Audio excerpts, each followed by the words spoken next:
20 കോഴിമുട്ടകൾ ഉള്ള പെട്ടിക്ക് അതേ വിലക്ക് കിട്ടുന്നുണ്ടല്ലോ എന്ന്. പക്ഷെ പെട്ടിയൊക്കെ ഒന്ന് തന്നെയാണ്. കോഴിമുട്ടൻ്റെ എണ്ണം കൂട്ടിയെന്ന് വിചാരിച്ചിട്ട് ഹാച്ചറിങ് കയ്യിലുണ്ടാകില്ല. അതിൽ ഇത്തരം സംവിധാനങ്ങളൊന്നും അതിൻ്റെ കൂടെ. Hello friends, welcome to Shaz ഫാമിലേക്ക് എല്ലാവർക്കും സ്വാഗതം. അപ്പോൾ ഇന്നത്തെ വീഡിയോ എന്ന് വെച്ചിട്ട് ഇൻക്യുബേറ്റർ ഉണ്ടാകുന്ന നിൽക്കാനെ നമ്മളൊന്ന് പരിചയപ്പെടുന്നത്. അപ്പോൾ എല്ലാവരും വീഡിയോ ആദ്യം മുതൽ അവസാനം വരെ കാണാൻ ശ്രമിക്കുക. നമ്മൾ വീഡിയോ എല്ലാവരും സപ്പോർട്ട് ചെയ്യുക, സബ്സ്ക്രൈബ് ചെയ്യുക, എല്ലാവരും ഫ്രണ്ട്സിലേക്ക് ഷെയർ ചെയ്യുക. അപ്പോൾ നമുക്ക് വീഡിയോയിലേക്ക് കിടക്കാം.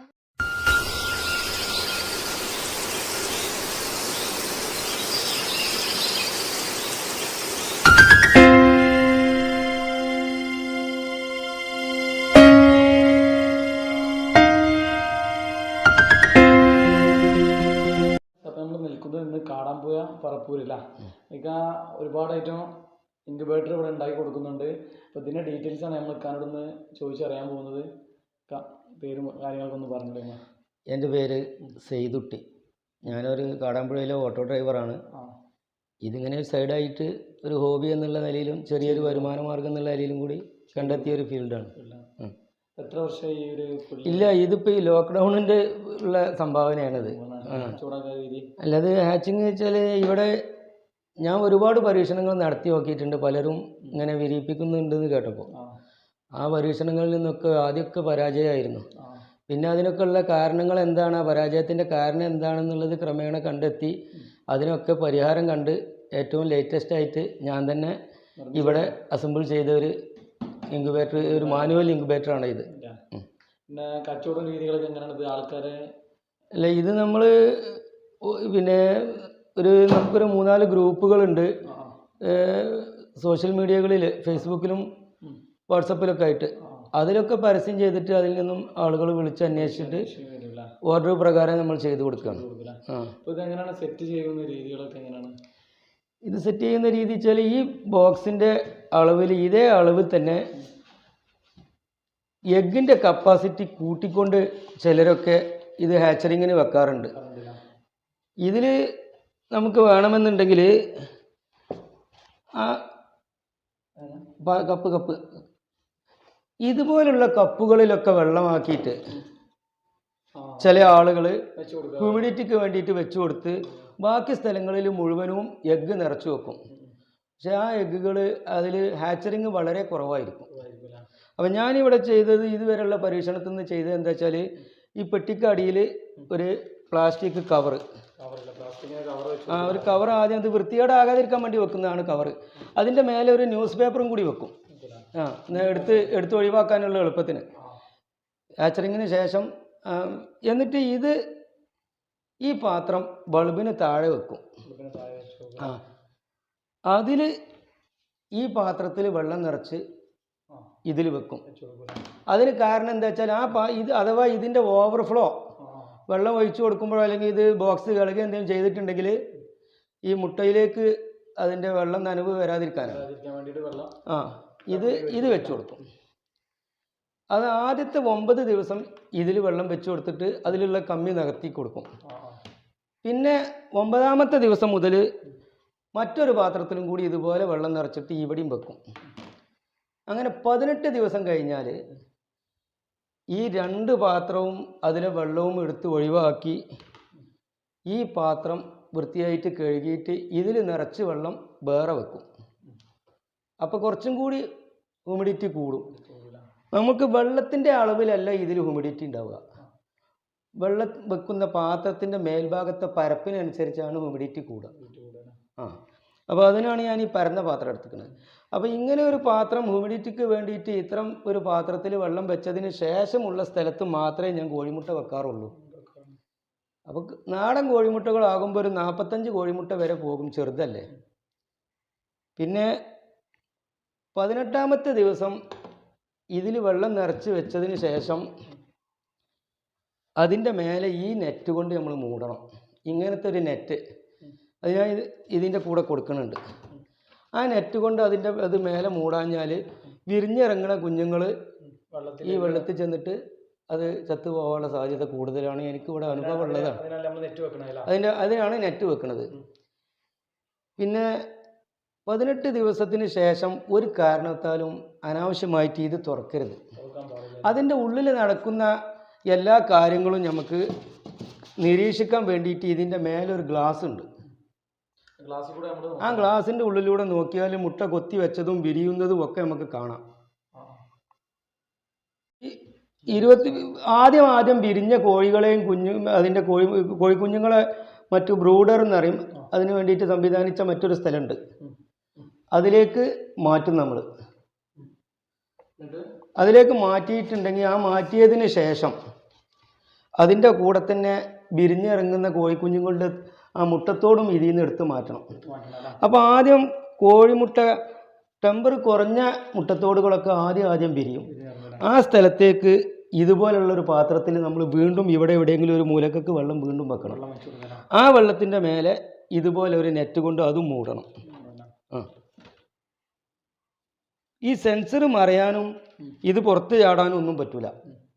അപ്പോൾ ഇതിലെ ടെമ്പറേച്ചറിൽ വ്യത്യാസം വരും. ടെമ്പറേച്ചറിൽ കുറവല്ല, ടെമ്പറേച്ചർ കൂടുക ചെയ്യുക. കാരണം ഇതിൽ നിന്ന് മാറ്റിയിട്ടുണ്ടെങ്കിൽ ഇതിമേ ഹീറ്റ് കിട്ടൂല. അപ്പോൾ ഇതിൻ്റെ ഉള്ളിൽ അത് പല പ്രശ്നങ്ങൾക്കും ഇട വരും. ഇതിൽ ഫ്രഷ് എയർ, ടെമ്പറേച്ചർ, ഹ്യൂമിഡിറ്റി, ഈ 3 സംഗതികളും കൂടി ഒരു പ്രത്യേക അളവിൽ ഇതിൽ സംവിധാനിച്ച് വെക്കണം. 18ാമത്തെ ദിവസം മുതൽ ഞാൻ പറഞ്ഞില്ലേ ഇതുപോലെ ചെയ്യണം. പിന്നെ ആദ്യം വിരിയുന്ന ആ മുട്ടകളും തോടും കോഴിക്കുഞ്ഞുങ്ങളെയും മാറ്റിയ സ്ഥലത്തേക്ക് വീണ്ടും ഇത് വെക്കണം. ശുദ്ധവായു, ഈർപ്പം, ചൂട്, ഇത് 3ഉം കൂടി സമന്വയിച്ച ഒരു പ്രത്യേക അന്തരീക്ഷമാണ് ഇതിൻ്റെ ഉള്ളിൽ ഉണ്ടാവേണ്ടത്. ആ 3 ഘടകത്തിൻ്റെ അളവിൽ എന്തെങ്കിലും ഏറ്റവ്യത്യാസം വന്നിട്ടുണ്ടെങ്കിൽ അത് ഇതിൻ്റെ ഹാച്ചറിങ്ങിനെ കാര്യമായി ബാധിക്കും. പലർക്കും ഇത് പരാജയമായിട്ട് കാണുന്നത് ഇതിൻ്റെ ഈ ഹാച്ചറിങ് കമ്മിയായി തോന്നുന്നുള്ളത് ഇതിൽ ഏതെങ്കിലും ഒരു ഘടകത്തിൻ്റെ മിസ്റ്റേക്ക് കാരണമാണ് അത് ഉണ്ടാവുക. ഒരുപാട് പഠനത്തിന് ശേഷമാണ് ഇങ്ങനത്തെ ഇത് എൻ്റെ കൂട്ടുകാരും പലരും ഇത് ഉണ്ടാക്കുന്നുണ്ട്. അവരിൽ നിന്നൊക്കെ ഉള്ള അനുഭവത്തിൻ്റെയും എൻ്റെ സ്വന്തം അനുഭവത്തിൻ്റെയും വെളിച്ചത്തിലാണ് കേട് കഴിച്ച് ഇങ്ങനെ ഒരു 90% കാര്യങ്ങൾ എത്തിയിട്ടുള്ളത്. 90% കോഴിമുട്ട ഞാൻ ഇതിൽ നിന്ന് വിരിയിച്ചിട്ടുണ്ട്. ഇൻക്യുബേറ്ററിൽ വെച്ചതിന് ശേഷം നമ്മൾ എന്തൊക്കെ പ്രവർത്തനങ്ങൾ ഇതിൽ ചെയ്യേണ്ടത്? ഇതിൽ ഇപ്പം ഞാൻ പറഞ്ഞതുപോലുള്ള ഹ്യൂമിഡിറ്റി പ്രശ്നത്തിന് വേണ്ടിയിട്ട് വെള്ളത്തിൻ്റെ കാര്യം ഞാൻ വിശദീകരിച്ചല്ലോ. ഇനി നമ്മൾ വെക്കുന്ന കോഴിമുട്ടകളിലൊക്കെ ഒരു ഭാഗത്ത് ഒരു മാർക്ക് ചെയ്യണം. അങ്ങനെ എല്ലാ കോഴിമുട്ടകളുടെയും ഒരു ഭാഗം മാർക്ക് ചെയ്തിട്ട് നമ്മൾ ഇതിൽ നിരത്തി വെക്കുക. പിന്നെ ഒരു ദിവസം 24 മണിക്കൂറിൽ 3 പ്രാവശ്യമെങ്കിലും മുട തിരിച്ച് വെച്ച് കൊടുക്കണം. പതുക്കെ തിരിച്ച് വെച്ച് കൊടുക്കണം. ഒരു പരിക്കൻ ഉപയോഗം നടത്തരുത്, പതുക്കെ തിരിച്ച് വെച്ച് കൊടുക്കണം. പിന്നെ 5 ദിവസം കഴിഞ്ഞതിന് ശേഷം മൊബൈലിൻ്റെ ഫ്ലാഷ് ലൈറ്റ്, ഈ ഫ്ലാഷ് ലൈറ്റ് ഉണ്ടല്ലോ, ആ ഫ്ലാഷ് ലൈറ്റുമേ അതിൽ നിന്നിട്ടുള്ളൊരു കോഴിമുട്ട ഒരു ഇരുട്ടുള്ള സ്ഥലത്ത് കൊണ്ടുപോയിട്ട് നമ്മൾ ഇത് വെച്ച സ്ഥലത്ത് തന്നെ ലൈറ്റൊക്കെ ഓഫാക്കിയിട്ട് നോക്കിയാൽ മതി. ആ കോഴിമുട്ട എടുത്തിട്ട് ഈ ലൈറ്റത്ത് വെച്ചിട്ട് ഇങ്ങനെ തിരിച്ച് നോക്കിയിട്ടുണ്ടെങ്കിൽ അതിൻ്റെ ഉള്ളിൽ ഭ്രൂണം വളർന്ന കോഴിമുട്ട ഏതാണെന്ന് വേറെ തിരിച്ചറിയും. ഇതുപോലെ 5 ദിവസം കഴിഞ്ഞാൽ നമ്മൾ ചെക്ക് ചെയ്യേണ്ടത്. 5 ദിവസം കഴിഞ്ഞാൽ ഇതങ്ങനെ കിട്ടും.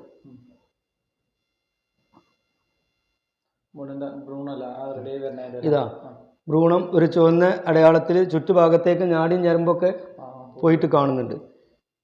ഇങ്ങനെയുള്ള ഒരു അവസ്ഥ കോഴിമുട്ടൻ്റെ ഉള്ളിൽ കാണുന്നുണ്ടെങ്കിൽ അതിന് മാത്രമാണ് കൊത്തുമുട്ട എന്ന് പറയാം. അപ്പോൾ പലരും വെച്ച മുട്ടകൾ മുഴുവൻ വിരിയാത്തതിൽ സങ്കടപ്പെടുന്നുണ്ട്. അതുകൊണ്ട് കാര്യമില്ല, കൊത്തുമുട്ടകൾ മാത്രമേ വിരിയുള്ളൂ. കൊത്തുമുട്ടകൾക്ക് ഉള്ളിലേ ഭ്രൂണം വളരുള്ളൂ. ഭ്രൂണം വളരുന്നതിനാണ് കൊത്തുമുട്ട എന്ന് പറയുന്നത്. പിന്നെ ഈ 5 ദിവസത്തിന് ശേഷം ഈ ഭ്രൂണം വളരാത്ത കോഴിമുട്ടകൾ അപ്പോൾ തന്നെ പുറത്തേക്ക് എടുത്തിട്ട് അത് ഭക്ഷ്യയോഗ്യമായ മുട്ടയാണ്, അത് നമ്മൾ മറ്റു ആവശ്യങ്ങൾക്ക് എടുക്കുക. അത് പിന്നെ ഇതിൽ വെച്ച് 21 ദിവസം കാത്തു നിന്നിട്ടുണ്ടെങ്കിൽ ഒരു കാര്യമില്ല. പിന്നെ ഒരു ദിവസം ഞാൻ പറഞ്ഞല്ലോ 3 മണിക്കൂർ 3 പ്രാവശ്യമെങ്കിലും അത് തിരിച്ചു വെക്കണം. ഇതിൻ്റെ കറണ്ട് പോകുന്നതും ഇതിൻ്റെ പ്രവർത്തനങ്ങളൊക്കെ ശരിക്കും നടക്കുന്നില്ല എന്നും എപ്പോഴും ഇതിലേക്ക് നോക്കണം. വേറൊരു കാര്യം പറയാനുള്ളത്, നമ്മൾ കറണ്ട് പോയി കഴിഞ്ഞാൽ കുറച്ച് സമയത്തൊക്കെ ആണെന്നുണ്ടെങ്കിൽ തെർമോകോൾ ബോക്സ് ആയതുകൊണ്ട് കുറച്ച് നിൽക്കും. ഇവിടെ പിന്നെ ഇൻവെർട്ടർ ഉള്ളത് കൊണ്ട് അങ്ങനത്തെ ഒരു പ്രശ്നം എനിക്ക് ഇവിടെ അനുഭവിക്കേണ്ടി വന്നിട്ടില്ല. ഇൻവെർട്ടർ ഉണ്ടാകുന്നത് ആയിരിക്കും നന്നാവുക എന്നാണ് എനിക്ക് പറയാനുള്ളത്. ഇത് അതെ, ഇത് തെർമോകോളിൻ്റെ ഈ ഇൻക്യുബേറ്റർ കൊണ്ടുപോകുന്നവർക്ക് അവർക്ക് ഇതിൻ്റെ ഉപയോഗത്തിൻ്റെ ഡീറ്റെയിൽസ് അടങ്ങിയ ഒരു ലഘുലേഖയാണിത്. ഇത് ഞാനൊന്ന് വായിച്ച് ക്ലിയർ ചെയ്തിക്കാണ്ട് അവർക്ക് പഠിപ്പിച്ചു കൊടുത്തിട്ട് അവരെ വിടുള്ളൂ. എന്നാൽ ഈ ഹാച്ചറിങ് ശരിക്കും ഇതിൽ പറഞ്ഞതുപോലെ ചെയ്തെങ്കിൽ മാത്രമേ ഇതിൽ വെക്കുന്ന കോഴിമുട്ടകളുടെ വിരിയലിൻ്റെ ശതമാനം കൂടി കിട്ടുള്ളൂ. ഇനി 5 ദിവസം, 5ാമത്തെ ദിവസം ഭ്രൂണ പരിശോധന കഴിഞ്ഞ് ബാക്കി ഇതിൻ്റെ ഉള്ളിൽ ഭ്രൂണം ഉള്ളത് മാത്രം വെക്കുമല്ലോ, ആ വെക്കുന്ന കോഴിമുട്ടകളിൽ നിന്നും മാത്രമേ നമ്മളെ ശതമാനം കണക്കാക്കാൻ പറ്റുള്ളൂ. അല്ലാത്തത് ഭ്രൂണമില്ലാതെ ഒഴിവാക്കിയതാണ്, അത് ഇതിക്ക് ശതമാനത്തിൽ കാണാൻ പറ്റൂല. ചെറുതായിട്ടൊരു ക്ലാസ് കൊടുത്തിട്ടേ വിടുന്നുള്ളൂ. ഇതിൻ്റെ അളവ് വെച്ചാൽ ഇതിപ്പോൾ ഈ തെർമോകോൾ ബോക്സിൽ ഞാൻ പറഞ്ഞില്ലേ, വെള്ളത്തിൻ്റെ പാത്രത്തിൻ്റെ അളവ് വിസ്താരം കൂടിയത് കൊണ്ടാണ് മുട്ടകളുടെ എണ്ണം കുറവായത്. ചിലർ ഇതുപോലൊക്കെ ഉള്ള ഐസ്ക്രീം കപ്പുകളിലും മറ്റൊക്കെ വെള്ളം വെച്ചിക്കാണ്ട് മുട്ടകളുടെ എണ്ണം കൂട്ടുന്നുണ്ട്. പക്ഷേ അതിൽ ഹാച്ചറിങ് കുറയും.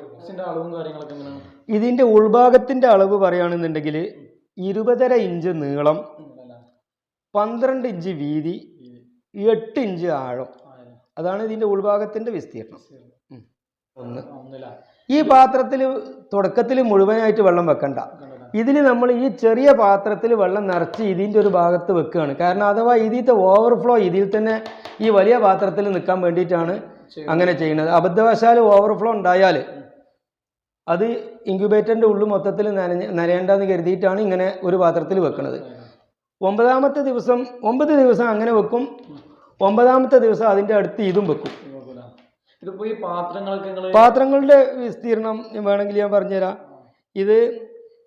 ഈ വലിയ പാത്രം 9.5 ഇഞ്ച് നീളും 7.5 ഇഞ്ച് വീതിയും 2 ഇഞ്ച് ആഴവുമാണ് ഇതിനുള്ളത്. പിന്നെ ഈ ചെറിയ പാത്രം എന്ന് പറഞ്ഞാൽ 6.5 ഇഞ്ച് നീളം, 4.25 ഇഞ്ച് വീതി, 1 ഇഞ്ച് ആഴം. ഇങ്ങനെ 2 പെട്ടികളാണ് അതിലുള്ളത്. ഇതിന് പാകത്തിനുള്ള നെറ്റും ഇതിൻ്റെ കൂടെ ഉണ്ട്. ഇതിലേക്ക് ഈ ബോക്സിലേക്ക് ഇൻക്യുബേറ്ററിലേക്ക് ആവശ്യമായിട്ടുള്ള കോഴിമുട്ടയും വെള്ളവും അല്ലാത്തതൊക്കെ നമ്മൾ കൊടുക്കുന്നുണ്ട്. ഇതിന് ഇലക്ട്രോണിക്സിൻ്റെ പാർട്സ് ആയതുകൊണ്ട് നിങ്ങൾക്ക് അറിയാലോ, ഒരു ഗ്യാരണ്ടിയും വാറണ്ടിയും ഇതിൻ്റെ ഒരു പാർട്സിനും ഇല്ല.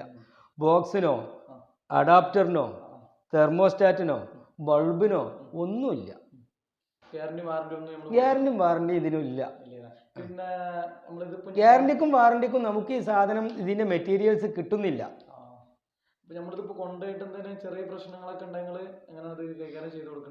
ഇതിന് എന്തെങ്കിലും കേട് ഈ തെർമോസ്റ്റാറ്റ് പോക്കാണ് സാധാരണ ഉണ്ടാവാറ്. ബൾബ് മാറ്റാൻ ഇപ്പോൾ വീട്ടുകാർക്ക് തന്നെ മാറ്റും. അങ്ങനെ തെർമോസ്റ്റാറ്റിൻ്റെ കംപ്ലൈൻ്റ് ഒക്കെ വന്നാൽ പുതിയൊരു തെർമോസ്റ്റാറ്റ് അത് ഞാൻ വീട്ടിൽ വന്നിട്ടുള്ള നേരിട്ടുള്ള ഹാൻഡ് ബൈ ഡെലിവറി മാത്രമേ ഉള്ളൂ. അല്ലാതെ നേർക്ക് നേരെയുള്ള കൈകാര്യം ചെയ്യലേ മാത്രമേ ഉള്ളൂ. അപ്പോൾ അതുപോലെ കംപ്ലൈൻറ്റ് ഉണ്ടെന്നുണ്ടെങ്കിൽ ഇതുപോലെ പെട്ടി ഇവിടെ കൊടുത്താൽ ഞാൻ മറ്റൊരു തെർമോസ്റ്റാറ്റ് മേടിച്ച് ഇവിടെ സ്റ്റോക്ക് ഉള്ളത് കഴിയുമ്പോൾ ഫിറ്റ് ചെയ്ത് നേരാക്കി കൊടുക്കും. അപ്പോൾ ആ തെർമോസ്റ്റാറ്റിൻ്റെ വില അത് ഏത് പാർട്സിനാണോ കേട്, ആ കേടുള്ള പാർട്സിൻ്റെ വില ഈടാക്കും. പിന്നെ ഡെലിവറിന്റെ കാര്യം കൂടി വ്യക്തമായിട്ട് എങ്ങനെ ഡെലിവറി വീട്ടിൽ വന്നിട്ടാണ് കിടക്കണല്ലോ. ഇപ്പം ഞാൻ ഓർഡർ പ്രകാരം ഉണ്ടാക്കിയിട്ട് വീട്ടിൽ വന്ന് ആവശ്യപ്പെടുന്നവർക്ക് കൊടുക്കുന്നേ ഉള്ളൂ. അപ്പൊ നമുക്ക് വീഡിയോയിൽ തന്നെ നമ്മൾ കണ്ട നമ്പർ നമുക്ക് വെക്കാം, ആവശ്യമുള്ളവരെ വിളിക്കാം. അത്യാവശ്യം നല്ല 90% ഹാച്ചിങ് കിട്ടില്ല.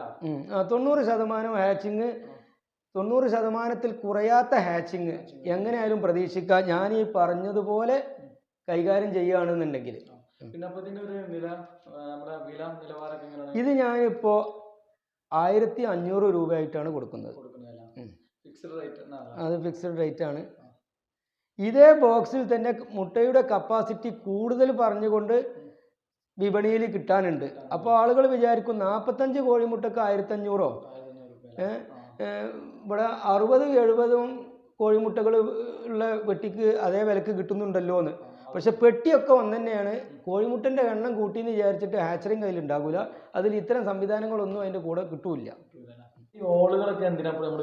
അത് ഞാൻ നേരത്തെ പറഞ്ഞല്ലോ, ഫ്രഷ് എയർ, ഹ്യൂമിഡിറ്റി, ടെമ്പറേച്ചർ, ഈ 3 ഘടകങ്ങളുടെയും ഒരു സങ്കലനമാണ് ഇതിൻ്റെ ഉള്ളിലുള്ളത്. അതിൻ്റെ ഏതെങ്കിലും ഒരു അളവ് വ്യത്യാസപ്പെടുന്നതിനനുസരിച്ച് ഹാച്ചറിങ് കുറയുന്നു. ഇത് 3/4 ഇഞ്ച് PVC-ൻ്റെ പൈപ്പ് കട്ട് ചെയ്ത് വെച്ചതാണ് ആ തുളയിൽ. അത് ഇങ്ങനെ 4 ഭാഗത്തും ഓരോ ഹോളുകളുണ്ട്. നമ്മൾ പ്ലസ് ആകൃതിയിലാണ് വെച്ചിട്ടുള്ളത്. ഇത് ഇവിടെ ഉണ്ട്, ഇവിടെ ഉണ്ട്, ഇവിടെയുണ്ട്. പ്ലസ് ആകൃതിയിൽ നേർക്ക് നേരെ 3/4 ഇഞ്ച് PVC കൊണ്ട് 4 ഹോൾ ഇട്ടിട്ടുണ്ട്. അതിൻ്റെ ഉള്ളിൽ ഫ്രഷ് എയർ നിലനിൽക്കാൻ വേണ്ടിയിട്ട്. പിന്നെ ഇത് തെർമോസ്റ്റാറ്റ്. ഇതെന്തിനാന്ന് വെച്ചാൽ ഇതിൻ്റെ ഉള്ളിലെ ടെമ്പറേച്ചർ കൺട്രോൾ ചെയ്യാനാണ്. ഈ സെൻസറിലേക്ക് 37.5 ടെമ്പറേച്ചർ എത്തിയാൽ ഇതിലെ ബൾബ് ഓഫാകും. പിന്നെ 36.5 ടെമ്പറേച്ചറിലേക്ക് താഴ്ന്നു വരുന്ന സമയത്ത് വീണ്ടും അത് ഓണാവുകയും ചെയ്യും. ഒരു അടയിരിക്കുന്ന കോഴിയുടെ അടിയിലുള്ള ആ കണക്കാണത്. ഇപ്പോൾ നമ്മൾ ഈ ഒരു ആച്ചിങ് ഇതിന് എത്ര ദിവസം പിടിക്കും ഈ മുട വിരിഞ്ഞിറങ്ങാൻ? തോട് കട്ടി കുറവുള്ള മുട്ടകളൊക്കെ ഒരു 19ാമത്തെ ദിവസം വിരിയാൻ തുടങ്ങും. പിന്നെ 21 ദിവസത്തിൻ്റെ ഉള്ളിലായിട്ട് വിരിഞ്ഞ് പൂർത്തിയാകുന്നതാണ്. വളരെ ചുരുക്കം, ചിലപ്പോൾ 22ാമത്തെ ദിവസത്തേക്കും കൂടി ഒന്ന് കാത്തിരിക്കാന്ന് മാത്രം. പിന്നെ ഏതൊരു തരം മുടകൾ നമുക്ക് ഇതിലിപ്പോൾ വിരിയിക്കാന്നുള്ളൊരു? ഞാനിപ്പോൾ ഇതിൽ ഫാൻസി കോഴികളുടെ ബ്രഹ്മ, സിൽക്കി, ഫയോമി, പ്രില്ല്, പിന്നെ എൻ്റെ വീട്ടിൽ ഇവിടെ പരിസരത്തും കിട്ടുന്ന നാടൻ കോഴികളുടെ മുട്ടയും മാത്രമേ ഞാൻ ഇതിൽ വിരിയിപ്പിച്ചിട്ടുള്ളൂ. കാടമുട്ടയും താറാവ് മുട്ടയും ഒക്കെ വിരിപ്പിക്കാമെന്ന് പറയുന്നത് കേട്ടിട്ടുണ്ട്. എൻ്റെ അനുഭവത്തിൽ ഞാൻ പരീക്ഷിച്ച് നോക്കിയിട്ടില്ല.